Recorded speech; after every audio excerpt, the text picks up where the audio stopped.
اجازت سے عرصے مسجد نبوی صلی اللہ علیہ وآلہ وسلم عام نمازیوں کے لیے کھول دی۔ عالمی وبا کے باعث بند کیے جانے کے تقریباً 2.5 ماہ بعد مسجد نبوی صلی اللہ علیہ وآلہ وسلم نمازیوں کے لیے کھول دی گئی ہے۔ مسجد نبوی سے آنے والی آج فجر کی اذان معمول سے ہٹ کر تھی۔ اذان سے پہلے ہی نمازی مسجد پہنچے، جہاں طبی عملے نے مسجد سے داخلے سے پہلے نمازیوں کا درجہ حرارت چیک کیا۔ مسجد نبوی کے لیے نئے صحن اور بیرونی صحن سے قالین ہٹا دیے گئے ہیں۔ احتیاطی اقدامات کے طور پر مسجد نبوی میں ایک وقت میں لوگوں کی تعداد مسجد کی گنجائش کے مقابلے میں 40% تک محدود رکھی گئی۔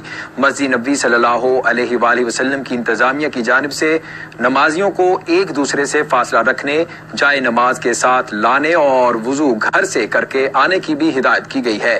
مسجد نبوی کے ساتھ عرصے سعودی عرب کے دوسرے شہروں کی مساجد بھی نماز کی باجماعت ادائیگی شروع کر دی ہے، لیکن مسجد الحرام کو اب تک عام نمازیوں کے لیے نہیں کھولا گیا ہے۔ حرم کا پرانا حصہ روزہ شریف زائرین کے لیے بند رہے گا۔